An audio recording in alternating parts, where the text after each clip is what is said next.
Hi guys, অদ্বিতীয়া হিসেলে আজকে আপনাদের সবাইকে স্বাগত। আজকে আপনাদের দেখাবো বাসন্তী পোলাও। বাসন্তী পোলাও বলুন বা এমনি পোলাও বলুন, যেটাই বলুন, ঘরোয়া পোলাও।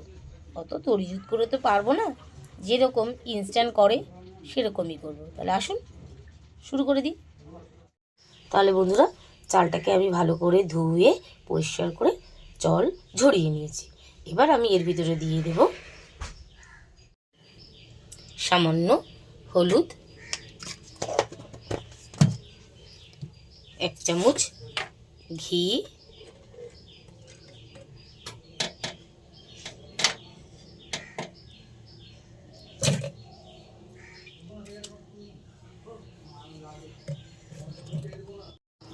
আর আদা আমি প্রেসারে ঘষে দেব।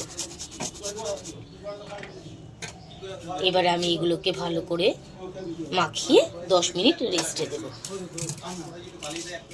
দেখুন মাখানো হয়ে গেছে। এবারে আমি এগুলোকে আধ ঘন্টার জন্য রেস্টে রেখে দেব। আমি গ্যাসে কড়াই বসিয়ে নিয়েছি। এবার আমি এর ভিতরে দিয়ে দেব ঘি পরিমাণ মতন।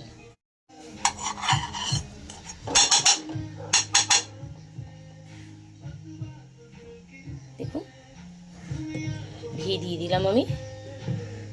ঘিটা হলুক, তারপরে একে একে দিয়ে দেবো আমি। ঘিটা গরম হয়ে গেছে বন্ধুরা। এবার আমি দিয়ে দেব গোটা গরম মশলা ফোড়ন, আর তার সঙ্গে দিয়ে দেব 2টো তেজপাতা। এগুলোকে আমি ভালো করে নাড়াচাড়া করে ভেজে নেব।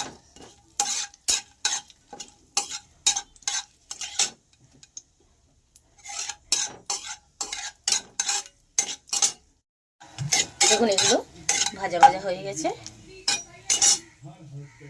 এবার আমি দিয়ে দেবো এর ভিতরে গ্রেট করা আদা ঘষা। এটাকেও আমি ভেজে ভেজে নেব। ভাজা হয়ে গেলে এবার আমি দিয়ে দেব যে রেস্টে রেখেছিলাম আমি গোবিন্দভোগ চালটা, সেটা। এবার ওটাকেও আমি আস্তে আস্তে ভেজে নেব। খুব কড়া ভাজবো না, হালকা ভাজা হলে আমি তারপর জল দেব। চালটা আমার প্রায় ভাজা ভাজা হয়ে গেছে। এবার আমি দিয়ে দেব উষ্ণ গরম জল।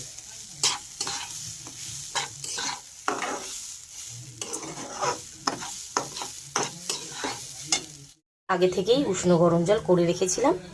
এটাকে আমি এবার এই চালের মধ্যে দিয়ে দেব। জানেন তো, যে পরিমাণে চাল নেবে সেই পরিমাণের ডবল জল দিতে হবে, তাহলে কিন্তু পোলাওটা ঝরঝরে হবে না।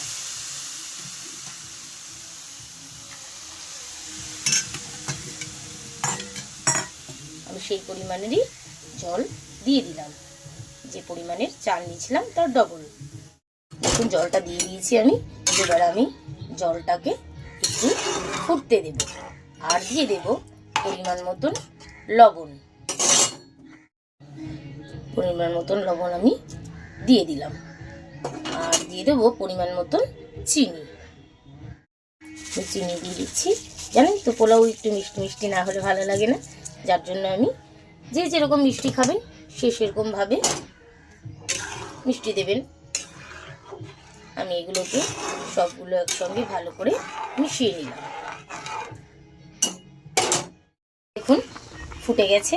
এবার আমি এটাকে ঢাকা দিয়ে গ্যাসটা অফ করে দেব, যাতে এই ভাপেই পোলাওটা হয়ে যায়।